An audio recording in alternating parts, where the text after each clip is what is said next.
for listening to the Dr. Claude Kershner Show. My name is Dr. Claude Kershner, and we are here to serve organizational leaders and agile teams who strive for excellence and differentiation. I hope you enjoy the content. If you have any questions or would like some additional resources, please visit our website at www.archconsults.com. Enjoy.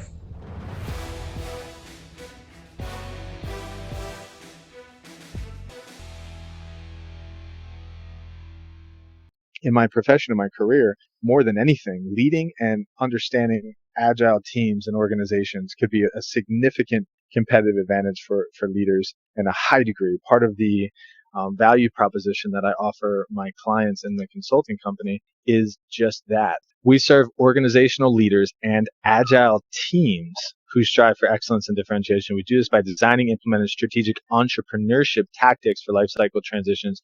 Unlike corporate consultants who are slow and not as effective and really expensive, we are affordable and work in the arena with the team and customer to make decisions and create value. So I put agile teams as a part of my value proposition that I'm delivering to customers. So you can see just how important I believe that learning how to manage agile teams is. All right, so the first question I want to ask for you to describe the kinds of needs, what people need at work, and remember some of those lower level needs versus higher level needs that people bring to an organization. Convenience needs and flexibility needs. What I mean by that is maybe your work is like 5 blocks away from your house, or maybe your company allows you to work from home, or maybe your company has a daycare policy for your kids and you could bring your kids to work. Like how important do you think some of those flexibility needs are for people to be motivated to work in their job? What's interesting in the next set of questions is going to be about personality, and then we'll talk about leader engagement. But the question that I just asked really pertained to the individual employee, like the person coming to work and their personal needs. And what's so important when we start talking about the manager is that we understand that each employee is motivated differently. So for instance, if we had a person that, let's say I live in Miami and I had a job in Boca, obviously it's very inconvenient for me to get up to, not Boca, but West Palm Beach, to drive up there every single day. But a leader, a good manager would understand the sacrifices that I'm making to get there, and they would potentially allow me more flexibility, or they would potentially like get me a hotel every now and again to stay overnight. They can, if they're aware of individual needs on the team, they can find unique ways to motivate those people based on their needs. And like say 100 years ago in typical organizations, everybody was treated the same, that they were all just sort of, hey, we have 100 positions open, let's hire 100 people, and every single one of these 100 people get the same benefits, the same work hours, the same pay, the same everything. And it was almost easier as a manager back then, but now as things evolved and we become more of like an information-based economy and more intellectually driven in some of our services, managers have to learn the skill set of customizing their work and their incentives, their intrinsic and extrinsic rewards, and their positive and negative reinforcement to individual motivations. And sometimes the individual motivations may be outlandish or obscure. You know, you're not gonna, I'm sorry, you can't come here dressed like a clown every day. I know you love clowns, but we just don't do that here. And I understand how that motivates you, but I'm not going to give you that incentive. We have to still learn how to draw the line, but within the resources we have available as managers, we can be creative with how we motivate people. So I think that's the biggest takeaway from a leader and manager to that question is, what are people's needs and why do we need to know that? And I guess it's really cool to understand, and I understood this maybe, I don't know, 10 years into my career, that it's a really good idea, and it seems like it would be a waste of time, but it's not, that every single person on your team goes through some level of personality test or self-assessment so that the manager gets an idea of how to manage them. And a lot of times they don't even know themselves what kind of personality they have. But if they take a test and there's no right or wrong answer, it will help us gauge where they sit on there. So it'll help us be able to manage them better. There's a great company called Smart Dollar. Dave Ramsey is a financial advisor, and he's got a radio show that he plays all over he's a very popular guy. And I went to his building in Nashville. I got a tour of his building, and I saw all of the desks at his building, and every single person on every desk every individual cubicle had a little framed picture on their desk, and it wasn't a picture, it was words, and the words were their disc profile. It showed on every single person's desk where they fit on the personality scale. So you could stop by their desk, you can see them, and then you could look at their personality. Oh, you're good at this, or you're good at this. It creates such a easier time getting along with people and understanding people if they could literally wear it on their shirt saying, here's what I like, here's what I don't like. But people struggle with articulating that, and I think that's the point of these conversations, is to figure that out. Yeah, so how about some of those people that maybe they can't move up? What do you think their needs are? Why would they stay at a job? Why would they go through the process of waking up every day and commuting to work if they really don't have the skill set to move up? If a person wasn't making enough money to provide for their family, would that be difficult for them to go to work every day? And then what's it like if you're making decent money and you can provide for your family, but when you go to work, you possibly don't have psychological needs met, meaning you're not challenged, the tasks are easy, and possibly you're not affirmed by your leader or your boss. What are some issues that could arise if your psychological needs aren't met? Yeah, nobody wants to hang out with people who, my perception is that these people don't like me, even though my perception might be wrong. But if I'm constantly in this perceptual state of, wow, I don't know if these people like me, that's not really a fun place to be. So if we just talked about needs, individual needs, now we're going to talk about individual personalities. And individual personalities kind of coincide with needs in some kind of way. How might one's personality characteristics, such as introversion, extroversion, or openness to experience, how do those personality characteristics influence the needs a person brings to work? So let's talk about neuroticism. If a person is high on neuroticism, what are some of the needs that you think they're going to have at work? Somewhat anxious, unhappy, prone to negative emotions. As a person who's narcissistic, like say you're high on narcissism and you go into a work environment, what are some things that you need from that work environment?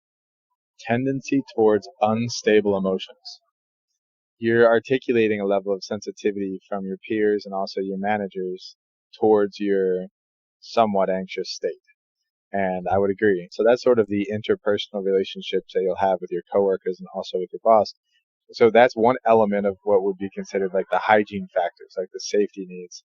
But there's another element about working conditions that and the environment that we can explore too. And I'll just give you some ideas and then we'll move on to another personality trait. But if you think about a person who's highly anxious or prone to negative emotion, you could consider putting them in an individual office and allowing them like space to sort of vent and walk away from conversations so that they could maybe come out engage, and if they would have like a anxious episode, then they can always go back in their office, catch their breath, and like kind of reframe their mind. Or also potentially putting them around other people who are not so anxious, like the people who are more less narcissistic, someone who's more calm and maybe more spiritual or more grounded and doesn't respond emotionally. Because if you put two emotional and anxious people together that are trying to accomplish a goal, there's a chance that you could have some sparks fly.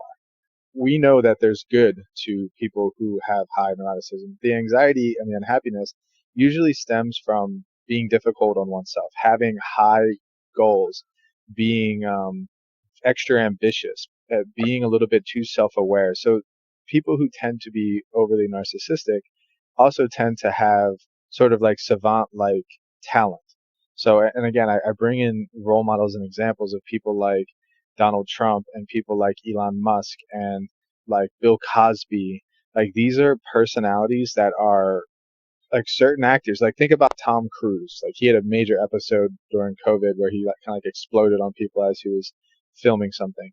As you can see, I just named some people who have emotion and narcissistic tendencies that actually work out well for them. Okay, so high neuroticism, and I'll just briefly with people who are not as neurotic, just they're cool, calm, and collected, and they're a little bit more emotionally stable. But they could tend to possibly be more content with the status quo and a little bit less ambitious at times. I kind of like openness, and it's sort of openness to experience. So somebody who's low on openness, Think about it from two perspectives. One is the individual perspective, like you're coming into a work environment and you're practical, you're conventional, and you prefer routine. What are some things that you expect, or what are some things that you need from your work? The personality trait tends to be on a scale. So it's not one or the other. It's a scale. What I mean by that is if it's 1 through 10 on openness, somebody can score a 4 or they can score an 8. It's not like a 10 or a 1. So openness is imagination, feelings, actions, ideas. It's creativity. It's let's go for a boat ride randomly on a Tuesday because why not? What are the needs of a person who's low on openness? A position like a travel agent or a flight attendant, or somebody that is having to travel for work, meaning like they don't want to get on a plane and leave their house and leave their routine every month to go to a city they've never been to before and meet people they don't know. They just don't really like that. They can do it, they just wouldn't prefer it. It wouldn't meet their needs. And I think that's the point of this motivation and understanding how personality and needs sort of coincide. How about conscientiousness? This is a really important one. A person who's high on conscientiousness, what are some of the needs that they're going to have at work?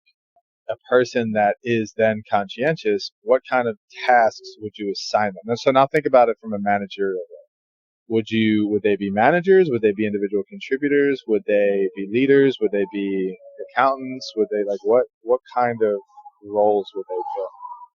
Managers are the ones who are the most conscientious. Like a good manager tends to be more conscientious than not so good managers. Whereas leadership is a little bit different.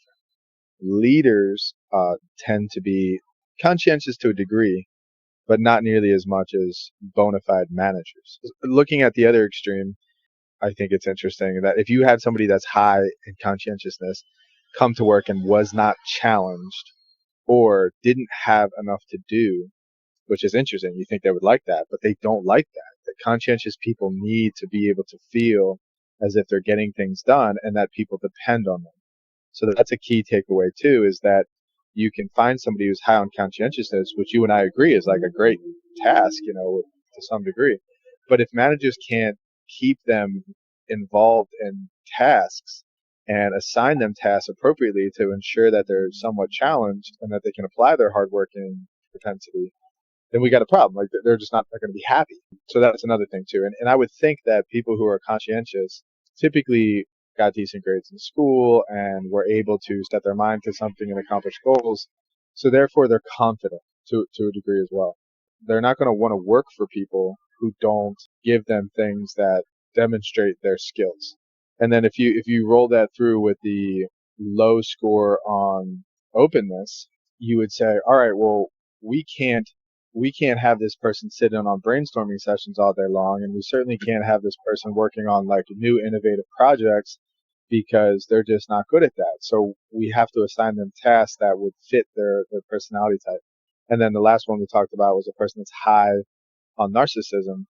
They really wouldn't be good around a lot of conflict, or they wouldn't be good around uncertain or chaotic situations often. Like they might be good at that every once in a while, but putting them in that chaotic state of uncertainty and potential conflict is going to set them off emotionally too much. What things do you do just because they're simply enjoyable and fun? And what does that give you?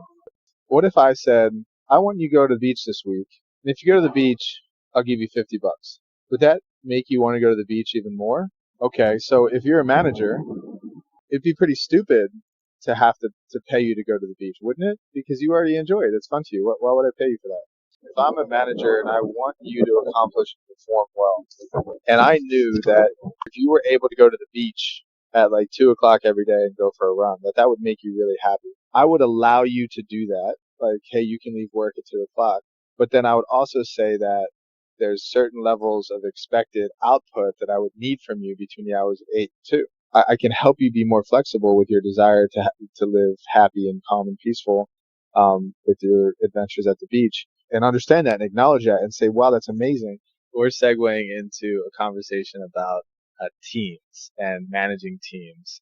It's about team dynamics, team size, team launch, team design, and the importance of understanding this kind of stuff as a manager and as a leader.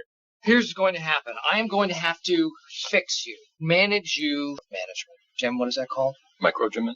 Boom. Yes. You think it has something to do with that incentive program? People aren't stupid, and I think that the pun in the joke of it is that certain managers, I mean, they all want people to produce more, yeah.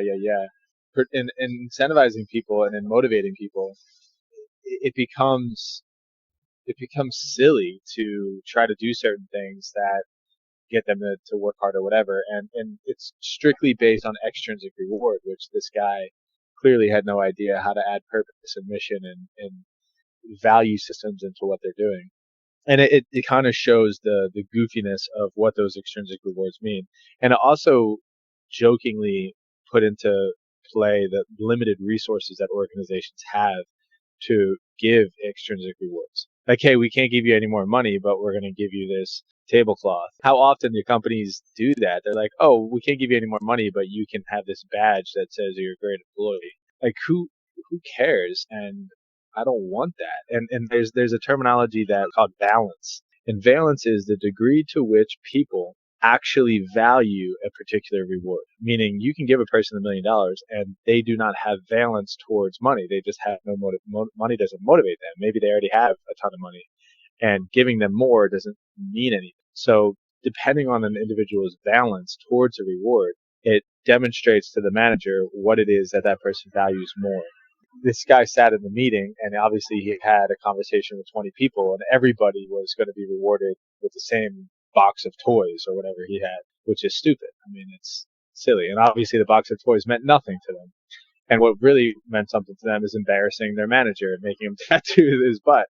So it's kind of funny that he actually was willing to go through with that, considering it was motivating his team. And it also goes to show just how far, jokingly, managers will go to get their team to work hard. And it's kind of true. And they have to work together often as a team.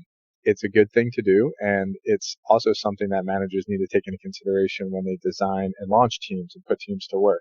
The product of a team usually, if not always, can produce more than an individual. So if I was to do a big project that was meaningful, like try to paint my house, and I had this big house, it would make much more sense for me to get 2 other people to do it with me, because the amount of time, energy, and effort spent with 3 people is much less than how much time, energy, and effort it would take me to paint the house by myself. Because you can coordinate tasks, you can assign roles, you could work together. Like if one person's holding the ladder, and if you needed to do some dangerous work up on top, you really can't. You can't paint the house by. You could risk dying if you did it by yourself. So there's obviously a ton of advantages if you think about the painting the house story of working with the team. So coordination, information sharing, and exchange of materials. These three things sound simple, but coordination amongst team members can be challenging. Information sharing, as we know, can be challenging, and exchange of materials can be challenging. It's a lot. So if you can imagine having bigger teams and leading bigger teams as a manager, it takes a lot of effort to ensure that these teams are successful. Higher productivity, quality improvements, greater flexibility and speed, flatter management structure. Let's talk about that for a second. What's important to understand with flatter structure, it means that there's less of a hierarchy. And with teams, what happens is there's usually maybe there's a leader role in a team or a supervisor role in a team, but you're really operating as a unit. A lot of times those units can make decisions and are autonomous in themselves. If you were to say, let's run with the painting example. In the morning, you would have 4 teams of painters. Once those teams of painters are dispatched to go work on their houses throughout the day, during the day, they're their own bosses, meaning they decide how they're going to execute on this project. They have the resources, they have the painting materials, they have the blessing to go and paint this house. How it gets done is really up to them. Versus a hierarchical structure within the team is there's a manager on site, and then there's a site superintendent, and then there's 3 laborers, where the manager sort of sits there and does nothing and tells people what to do. The superintendent sort of maybe helps here and there, and the laborers are the ones doing all the work. Again, that would be more of a hierarchical structure in a company. A team doesn't really operate like that. A team usually comes together collectively to achieve a common goal, as opposed to having a lot of bureaucracy within the team. That's sort of what it means by a flatter management structure. Increased employee involvement and satisfaction. I'm sure you can see how that works, and lower turnover. That's if the team is working well and is motivated. Okay, so if you would have the divergent view of a healthy team, think about an unhealthy team or a toxic team, and think about having to operate within, and I'll just kind of lay this out for a second. Teams are typically designed between 4 and 12 people. Ideal teams are between 4 and 6. So that's a good team size. Say you have 5 people and the team is unhealthy. They don't communicate. They don't share resources. It's not fun. If that's the case, you would almost quicker leave work. You would almost quicker not want to be a part of that company. Even if the CEO and the vice president and the human resource person are great, it doesn't matter because your team sucks and it's annoying and your team isn't fun. You would want to work on a different team. So I'll use my wife as an example. She used to work in development, which is the foundations department of this hospital at Baptist Hospital in South Florida. And she sort of enjoyed what she did, and she was capable of doing a good job raising money, and she was on this team, and it was a team of about 8 or 9 different people that were doing similar activities to herself, and the team had a leader. And there were certain people on the team that may have been doing it longer than others, but the leader was the leader, and then everybody else was sort of on the same level. So you had a leader and 7 people sort of on the same level, all with a similar mission, similar goal. But she had a woman on her team that was her friend and then betrayed her, like backstabbed her, talked bad about her, started gossiping about her for whatever reason. So then they had a falling out. They had like a contentious conversation, and she no longer was a friend of this person. But the person was still on her team at work, so she had to interact and see this person often. She had to see her face on Zoom. She had to like call her every once in a while to get information, and she really didn't like it. Everything I mentioned about her being good at it and her enjoying it and her having a common mission and a common goal was completely undermined by the fact that she no longer enjoyed working with this person. So you can tell just how quickly the environment of a team can shift if there's some divergent views or some conflict that is unsettling amongst the team members. And it's a leader's job in order to ensure that that stuff comes about. So we'll talk about that a little bit later. But the point of me sharing that story is that you can see how a team can be very good for an organization if managed well, and then also how these teams, these smaller units of common goal teams, could potentially be very difficult for certain people to absorb and be a part of. So a team is a unit of 2 or more people who interact and coordinate their work to accomplish a shared goal or purpose.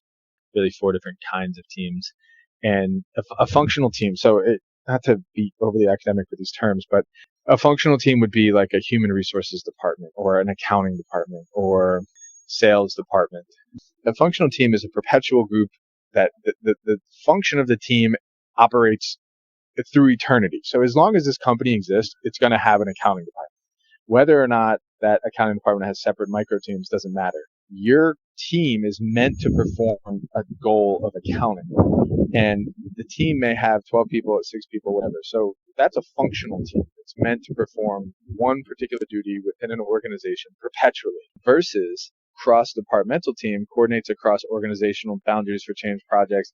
Leader gives up some powers, special purpose team, problem-solving teams. So you have this accounting department, you have this HR department, you have the sales department. All of a sudden, you have this new company that's opening up in Japan, and you need to go to Japan and open up this new company.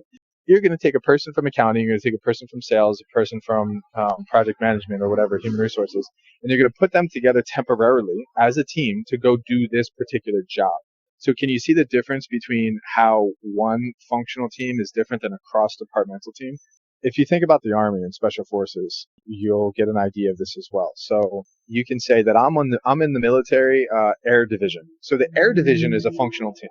We're all in the Air Division together. But within the Air Division, there's going to be a large amount of these missions that people need to be sent on. So they're going to take people from the Air Division in the Army. They're going to take people from Special Forces in the Marines. And they're going to take people from the Navy SEALs in the Navy. And they're going to group them together for a mission. So that group, even though they're part of a larger functional team, is now a part of a cross-departmentalized team or an agile team or a self-directed team in order to accomplish a particular mission. So the reason why I'm elaborating this to a degree, and it's very important to understand, when you manage functional teams versus when you manage these dynamic cross-departmental teams, self-directed teams, or agile teams, it's totally different. The former, the functional team, is traditional leadership. Hierarchy, structure, routine, procedure, this kind of stuff, versus team leadership.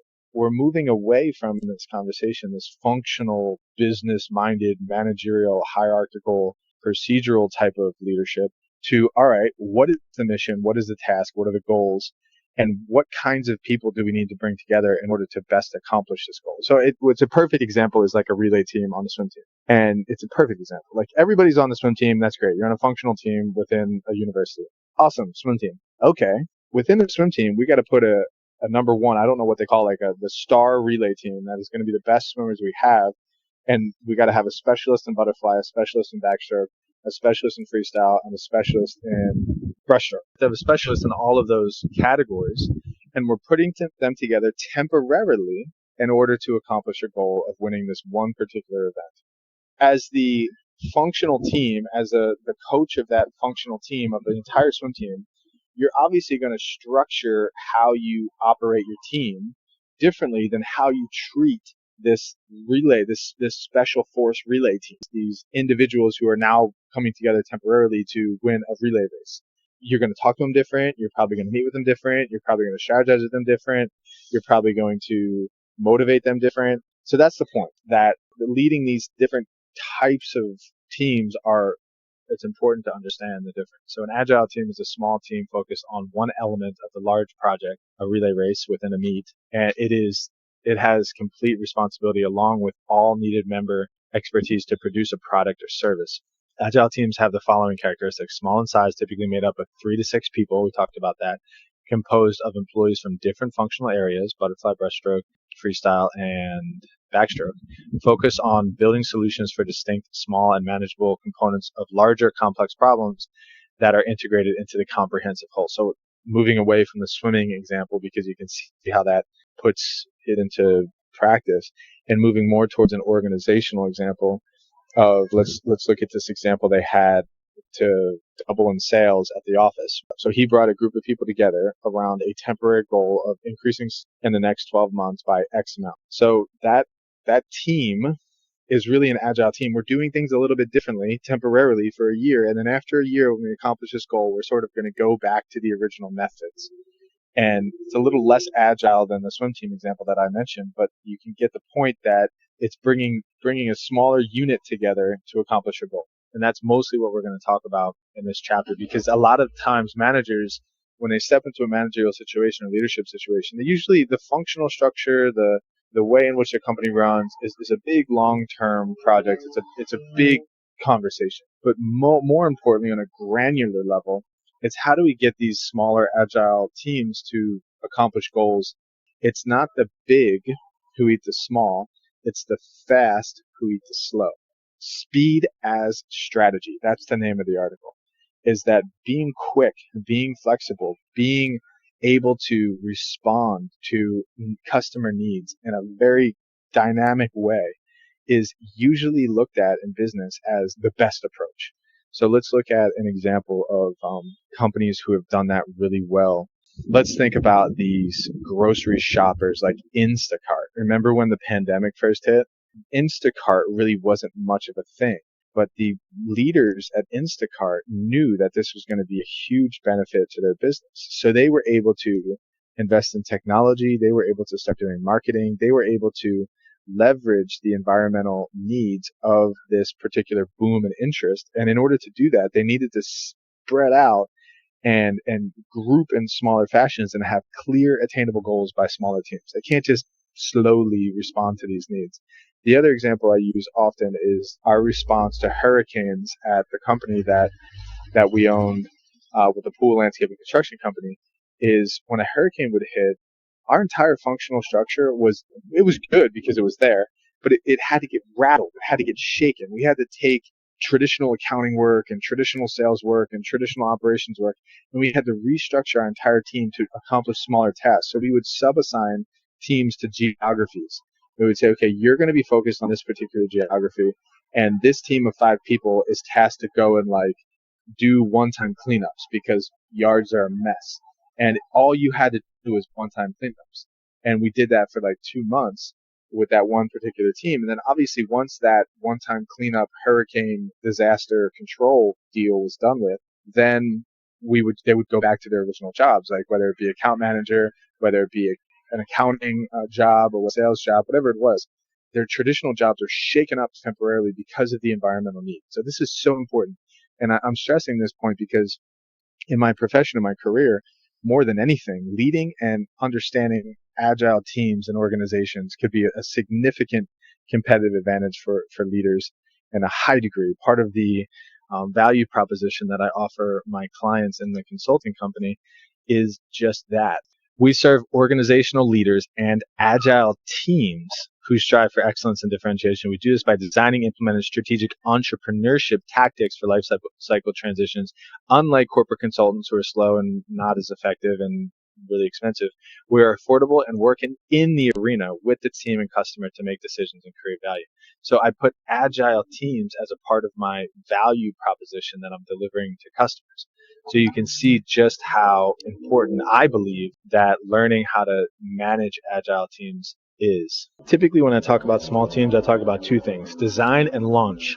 A compelling purpose, clear objectives, and explicit metrics basically means they have to have a goal. If you launch a team and a relay team in a particular swim meet, the goal is to beat that school because that school was talking schmack on Facebook or Twitter or Instagram or whatever social media platform. And whether or not we win the relay race doesn't matter. We have to beat that team. And obviously, if you show some of your relay team racers the video of them taunting you and talking schmack prior to the race, it's going to compel them to want to swim harder. Would you agree? Yeah, so that is a very basic way to explain a compelling purpose. Beat that team. I don't know what that team is, your arch rival or whatever team is talking smack. That's all we care about here, which is different than, hey, we're looking to qualify for the whatever finals next season. I like some overarching goal of just getting a particular time or maybe not losing or some other purpose that isn't as compelling. I'm trying to draw a distinct contrast between what's compelling and what's not compelling. So it's important to understand how to incentivize a team with a launch. Hey, this is important. Let me tell you why. Go do it. It motivates the team and it gets them to function together in a much more collaborative way. There'll be less conflict because there's a common goal as opposed to fighting amongst one another. Clear objective expressment, diversity in skills and unambiguous roles with streamlined team size, decision authority over how to achieve goals, and psychological safety. So I'm going to unpack a few of these just for a second. What is the ideal team size? Harvard Business Review, and this is a good number to remember because it's an obscure number, is 4.7 is the best team size. I know it's kind of odd because a 0.7, what the heck is that? My answer to that question would be between 4 and 6. That's what I would say is the ideal team size. Okay, let's talk about unambiguous roles. If you're on a team of people, and let's just say that relay team is the case, and a coach got you all together to swim a relay race, but didn't tell you what stroke you were going to swim, and you had no information as to who's going to swim what stroke. Obviously, you guys would probably know because you would know what you're best at. But what if that was unclear? Would that be difficult? So here's the deal with roles. They need to be clear and they need to be defined most of the time. And the reason why they need to be clear and need to be defined is because people need to know, what am I supposed to do? And if you ever did a Habitat for Humanity project, you go to this house and you're assigned a role. You guys are going to go inside and paint. You guys are going to stay outside and do landscaping. And you guys over here are going to, clean up the dirt off the side of the house. Okay, great. Like, now I know what I'm supposed to do. Now imagine going to a Habitat for Humanity with no leadership and you don't know what you're supposed to do. Obviously, you're going to gravitate towards something, but it's unclear. It's ambiguous. You're not really sure if this is what you're supposed to be doing. So when we design teams, when we launch teams, and when we put them together between 4 to 6 people, we have to make sure we don't have to say, hey, you're going to do this, you're going to do this, you're going to do this. There's a way in which you can go about it to say, okay, here are the jobs that we need to get done. Who would like to do what? Or, hey, what role do you think you should play based on your skills, talents, whatever? So, but as long as the manager understands that when people don't have roles and roles are ambiguous, there's a problem. There's a slowdown. There's a conflict that is arising when people don't have roles. That's very important. So we understand size. We understand roles, which have to do with skills as well. Decision authority over how to achieve goals. Assigning some level of decision authority is important, and and there's always two opposites here. If I was to be the team leader, let's just say, and I was on a team of 5 people, and I was the leader, and I felt as if I needed to oversee everybody's job, that could be seen as ineffective and demotivating to the team. As opposed to you have a bunch of specialists together, and maybe you have a person who's a little bit more senior than others, that if God forbid something was to go wrong, they would assume some level of leadership. And that's sort of known throughout the group. But the leader is really just capable of allowing people to flourish in their own skills and roles. So think about a special forces team that is tasked with going on a mission to Afghanistan to alleviate terrorist unit. And you obviously are going to have a team leader, like a mission leader. But at the end of the day, there's going to be a guy that does comms. There's going to be a guy that does the assault weapon. There's going to be a guy that does the scouting, whatever that looks like. So when it's time for that to be performed, that individual who does comms takes on the leadership. So leadership fluctuates throughout the mission. I draw that out because I do believe that if you assign authority within a smaller team, you have to do it in a cautious way, and that the leader has to understand that it's not about them and their leadership and their authority. It's about the team accomplishing the goals. So that's decision authority over how to achieve goals. And then psychological safety, just feeling safe, feeling welcome, feeling appreciated, not feeling like people are gossiping about you, feeling as if you're supposed to be here, and getting affirmed in some way by the group and crowd, I think is really important. If I say that I'm forming a team, what does that look like? We don't have to overcomplicate it. It's forming. It is what it is. Like, hey, we're bringing a few people together to do something. If you're forming a group of friends to go out and go dancing, that's what you're doing. You're forming. So that's all that is. It's just bringing people together is forming. So when people do come together, and think about when they come together for the first time, there tends to be a developmental stage of how the team develops, over time. So when you come together, it's you and say you were about to do a all-star race. You and the best swimmers are going to do a relay race together. So if there's 3 swimmers that are going to be put on your team, you have no idea who they are. It could be men or women. It's just for the sake of the example. When you guys come together for the first time, you're forming. Okay, wow, nice to meet you, nice to meet you, nice to meet you.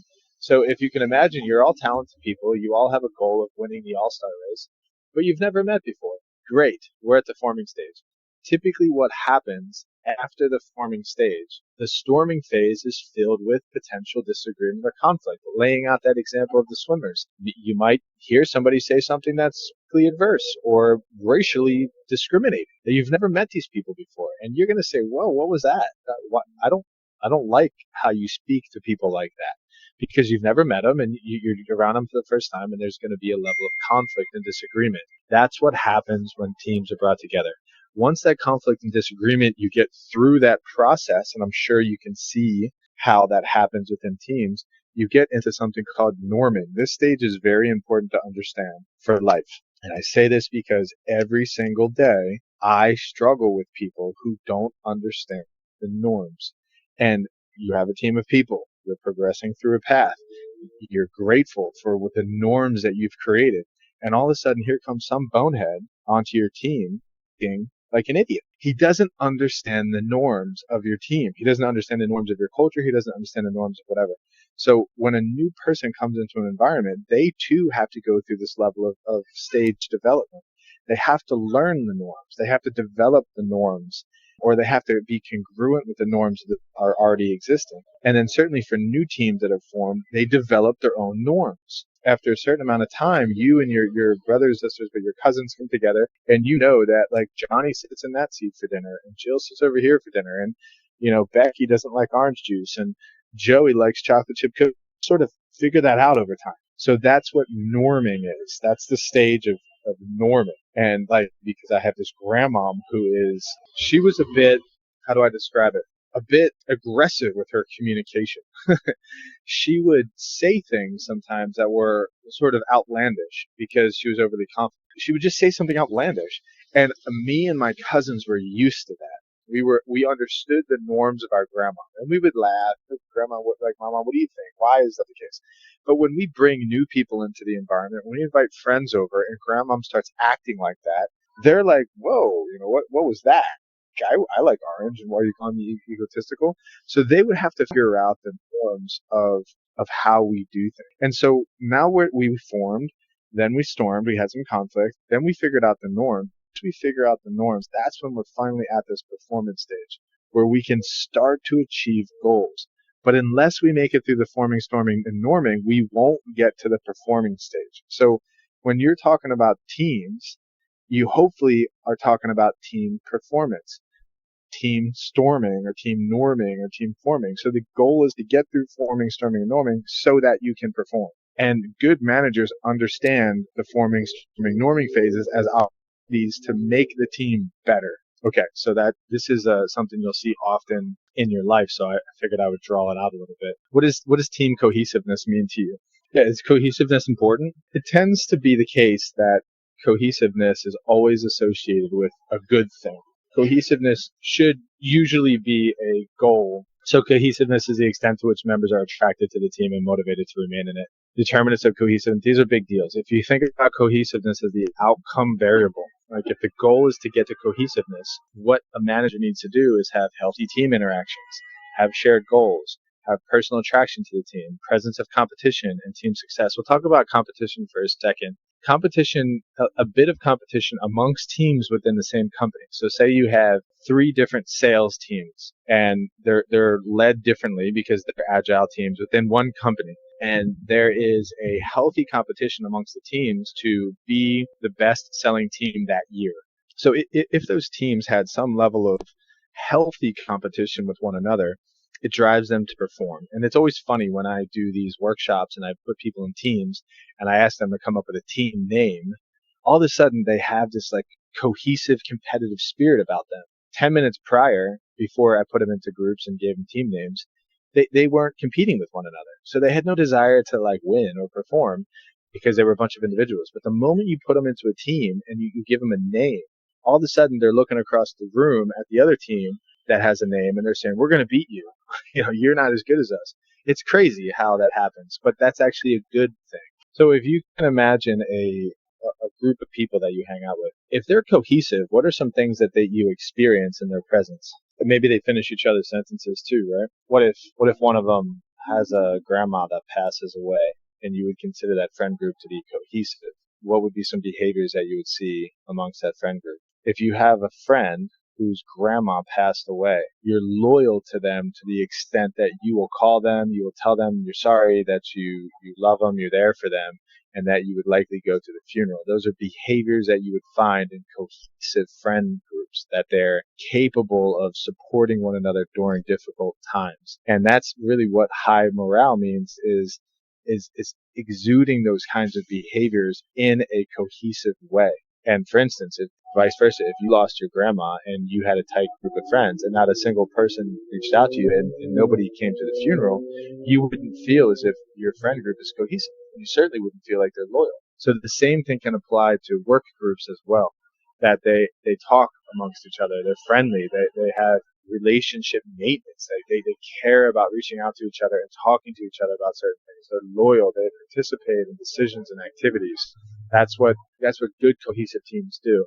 And then if you had that cohesive team or friend circle or work, you usually are more productive. You have more satisfaction amongst the different members. You have energy and creativity. And also, I mean, this is an example of what can decrease performance. This is, again, it's so interesting how everything I just mentioned, all of that good of, we're together, we're cohesive. There's a portion of that that could be bad because you can experience the team almost turns into this animal of itself. Like I use this example of the Power Rangers that come together and our powers combined, you make this big animal, literally. They come together and they make this big dinosaur. If you've ever seen the Power Rangers, that dinosaur is an entity in itself. What happens when people come together and they're so cohesive is sometimes they don't challenge one another's thoughts. They don't have independent thought, which is also important. And they fall victim to something called groupthink, which is a tendency of people in a cohesive group to suppress contrary opinions.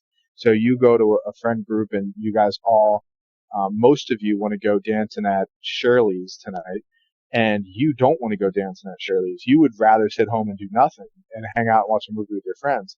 But because friend number 1, 2, 3, and 4 all said, yeah, let's go to Shirley's, you just say, okay, let's go to Shirley's. You don't ever dissent. You don't ever disagree. And that is what groupthink is. And we want to avoid that sometimes because you should be able to say, you know what? No, I don't want to go to Shirley's. I'd rather stay home and watch a movie. And once you voice that dissenting opinion in a group, usually other people sort of feel the same way too. It's just that you said it. So when you're hanging out with your group of friends and you really truly believe something and you suppress that belief because you just kind of want to go along with the group, you're succumbing to groupthink. But if you don't suppress that belief and you, in a healthy way, say, you know what, I disagree, find out, see what happens. And you'll be surprised that one or two other friends might actually disagree too. And you're the one who countered this bias, this bad thing called groupthink. It's time to make a decision. Bob, take off your engineer's hat and put on your management hat. Does anyone in the loop have a different position? The video was meant to demonstrate a significant problem with working in teams that are experiencing groupthink. And what happened is that shuttle blew up. People died. The person who didn't speak, the guy who self-censored, actually committed suicide a couple years later. So it's a drastic example that every single person that ever teaches and talks about groupthink will bring up forever, because it could have been prevented by a leader of that group if they just allowed dissenting opinions to come about. And so what my goal is for you to see and start to notice and apply in your own social circles is to notice when maybe other people don't agree. And if you don't agree yourself, and to see the tendency of people just to come to some level of consensus very quickly, as opposed to allowing disagreement to bring about a better decision. So often, prior to marrying my wife, we had a lot of consensus because we didn't have any kids together. It was very easy to make decisions. We were dating. We were in this like rose-colored glasses phase of our life, and we would agree. I'm like, oh, let's go get pizza. Let's go watch a movie. Of course. Now that we have kids and more responsibility and that we've been married for 4 years, we don't always agree on what to do, how to do it, when to do it. And it's actually a good thing, because what happens is we can both get what we want if we make compromises and whatnot, but we do it in a healthy way. There's healthy disagreement. And if for whatever reason, like I just agreed with everything she said, similar to the way that we did when we first started dating, I wouldn't be happy because I wouldn't be getting what I want. I would just be allowing her to make all these decisions and falling victim to groupthink between her and I. So again, I'm just trying to draw out some stories and examples of it's very important to understand. If you bring a team together, when you think about individual competencies, a synonym of competencies is skill. So a team has skills, a team has competencies. And the skills of a team that are important are goal setting and performance management, planning and coordination, collaboration and problem solving, communication and conflict resolution. We talked about the importance of member roles. There's typically two different types of roles within a team, and there's like micro roles within them. If you have a person that's more task focused, remember when we talked a lot about initiating structure versus consideration and being more task focused versus relationship focused, this also falls true in teams as well. So you have a task role: initiate ideas, give opinions, seek information, summarize, and energize. And then you have a social-emotional role, which is encourage, harmonize, reduce tension, follow, compromise. So even in my teaching style, you'll see that there are times in the task aspect of my teaching, it's about getting through the rest of this chapter so that we can move on. But then, of course, you pause, and the role that is encouraging, harmonizing, reduce tension, follow, and compromise is also important, that we don't take ourselves so seriously, that we notice some people on the team that could be dragging, that we lift them up. So good managers are good at both of these. They're good at task and they're good at socio-emotional. And I think that's the key takeaway, is that there are these two different roles. And just like initiating structure and consideration, it's important for in a smaller team to have the task role and the socio-emotional role as well. So conventional is you're in the same work environment, you meet at this particular office building and you guys work together every day. Virtual remote is what you and I are doing right now. And of course, global is you're working with a person from Japan or a different country and you're having to accomplish tasks together. With conventional, they're together. With virtual, they're scattered. And globally, they're widely scattered. Communication. Conventional is more face-to-face, which is a richer form of communication. And then the virtual and global is mediated by some level of technology, device, phone, whatever that looks like. Cool. So member culture is important. Culture is meaning different nations and different religious thoughts and values and systems and beliefs, like different cultures obviously play into the fact that if I'm from the United States and I'm working globally with a person from Japan, that's going to be a challenge. And so it looks like as these start to go down, that the easiest team to manage for a leader is a conventional team. The second hardest is a virtual team, and the third hardest is a global team. And I think the answer to that, why? You should ask, well, why is it harder? And obviously, I think the answer begs the fact of communication. We talked about how important communication is as a leader. And if you can tell that, I'm sure it's pretty obvious that communicating with people from different countries virtually is a lot more difficult than going into the office on Monday and seeing the person that you work with. So I think that communication is a big part of that. Skills of a successful virtual team: selects the right team members, starts off right, uses technology to build relationships, agrees on ground rules. So you noticed when we first came together virtually that I sort of do it intentionally, but at the same time, if you and I were to come together physically, we would probably spend the first 10 minutes just hanging out, hey, how's it going? What's up? And we would sort of posture getting ready. Everybody does that when they come together physically. They say, hey, how you doing? They shake hands, they sit down, they pat each other in the back, they laugh. They sort of have some level of like coming together prior to a task or performance. So if that's the case in the conventional teams, what's important that is when you meet with people virtually, that you allow people to do the same thing, that we have time to say hello, to chill, to hang out. How you doing? How'd you sleep? What's up? So that will help managing a virtual team. I thought that was a cool takeaway. Free rider is the same as social loafing and the dilemma of putting teams together. Common dysfunctions of a team. Patrick Lencioni wrote a great book called The 5 Dysfunctions of a Team. Lack of trust, fear of conflict, lack of commitment, avoidance of accountability, and inattention to results. In lack of trust environment, the attitudes and behavior, people don't feel safe or reveal mistakes, share concerns, or express ideas. Fear of conflict, people go along with others for the sake of harmony, don't express conflicting opinions, and that's what we talked about groupthink. Lack of commitment, people can't truly commit to decisions because they haven't contributed their true opinions and ideas. Avoidance of accountability, people don't accept responsibility for outcomes, engage in finger pointing when things go wrong. Inattention to results, members put personal ambition of the needs of their individual departments ahead of collective results. I have something to say about all of these, but for the sake of time, just know that these dysfunctions can creep into the team very quickly. I painted the example of my wife on her foundations team, and there was a lady who she dissented with that she then had to work with. That's a lack of trust problem. And it's also sort of it's a fear of conflict that she wasn't able to express to her leader that she doesn't want to work with that person anymore, or that person betrayed her on a personal level.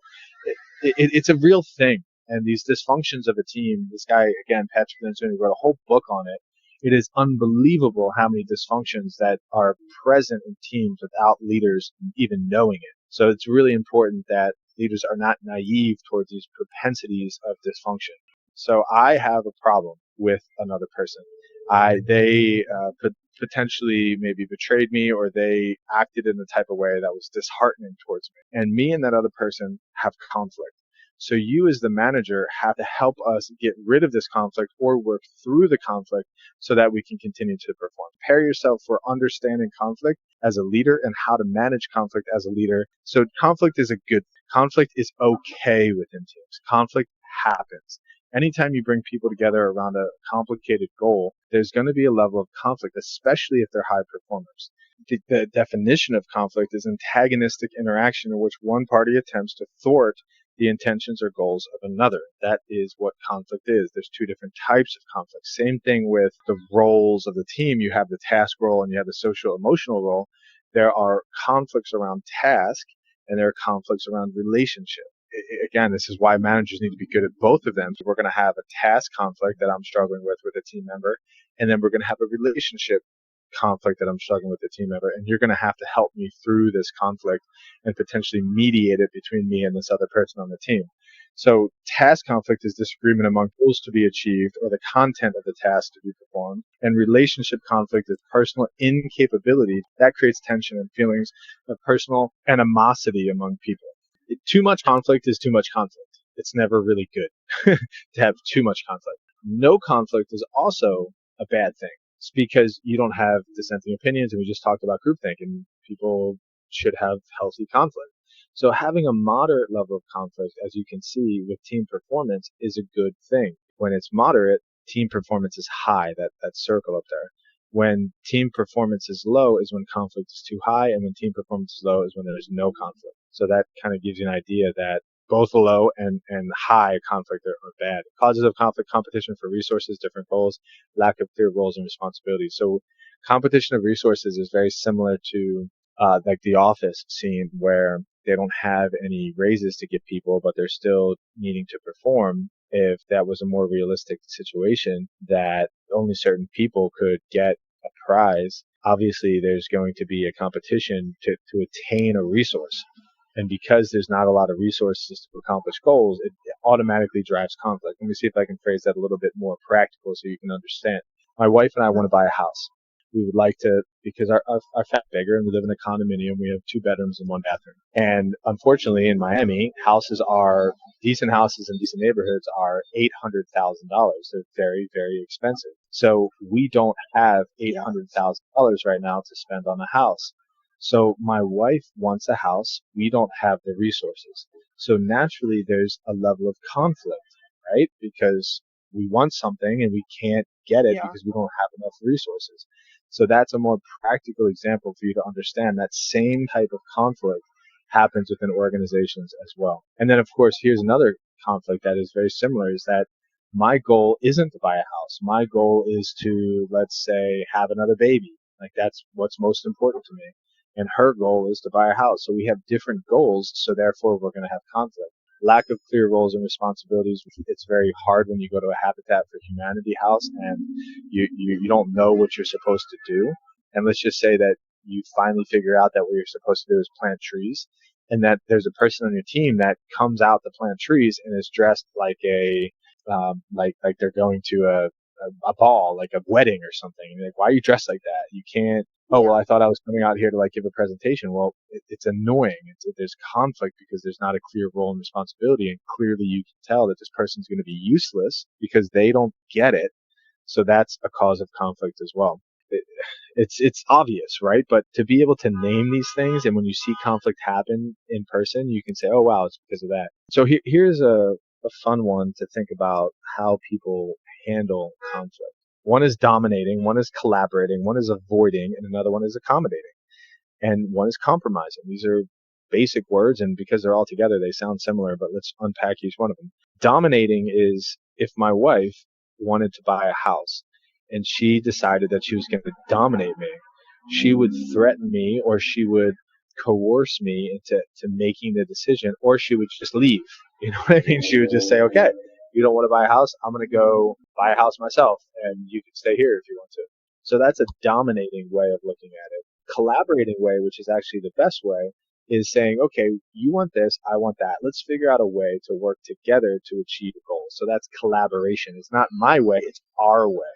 That's actually the most beneficial way of doing it. Another way to do it is just to avoid it. If somebody wants something, they have conflict, they have a disagreement, they have a strong opinion, and you just don't address it. You just ignore it. You just don't engage in the conversation, and you just avoid it. And whatever they do, it doesn't matter. And that's avoiding conflict. And sometimes it's a decent strategy, especially when, say, a person's complaining about something stupid, like they don't like where they park, or they're not happy about the temperature in the office building. Like, thank you for voicing that opinion, and it's really cool, but I don't need to address that. Like, it's not something that I'm going to spend much energy and time on, is listening to your complaints about the parking and the temperature.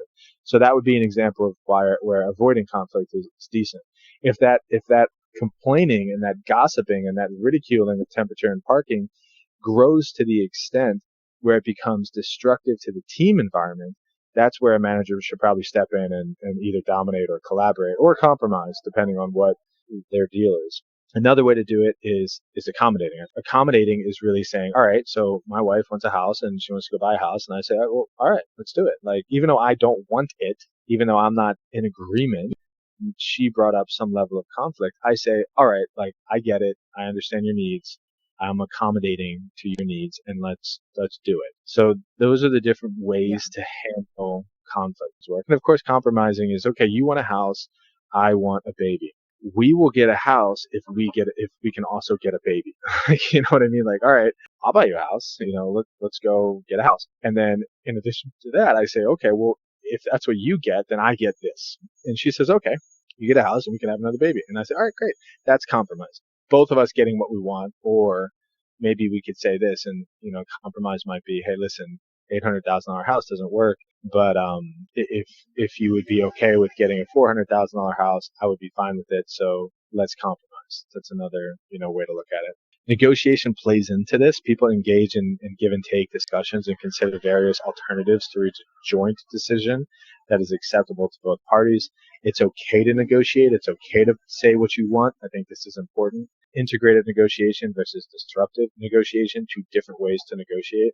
Integrative is cooperative, disruptive is adversarial, and both can be used at different times. If you really are adamant about what you want, maybe adversarial is the way to go.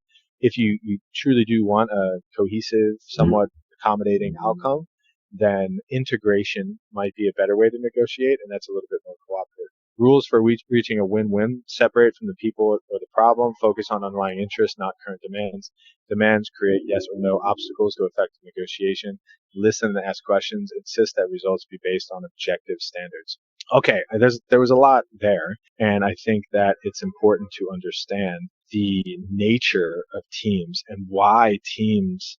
I'll just kind of quickly summarize to run it back that functional teams are what they are. What we talked about in this chapter is not functional teams. We talked about task force teams, agile teams, forming teams with a common goal that are a little bit more dynamic, that need to be a form in order to meet organizational objectives. We talked about designing teams, the size of them, the roles, and then we talked about launching teams, giving them a compelling mission, all this kind of stuff.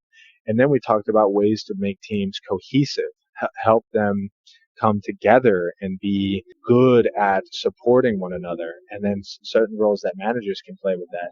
And then we talked about the downsides of cohesive teams. We talked about groupthink. And then obviously that played into what we decided is conflict, which is good. Having a moderate level of conflict within a team is a good thing. And then we talked about ways to manage conflict. And after that, that's pretty much it. And hopefully you can see the value in that for leaders.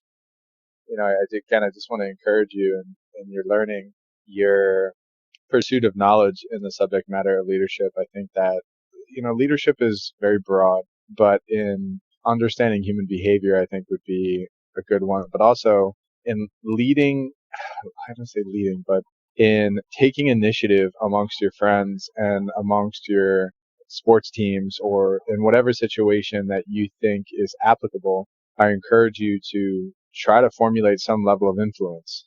You notice how I'm trying to leave out the word leadership. Just know that you have it. Know that you have a propensity to do it already, just naturally. And that the more you think about it and the more you study and the more you learn about leadership, the more you'll be able to use it for good. And so I just encourage you to apply this kind of stuff in your life and in your family and in your social circle.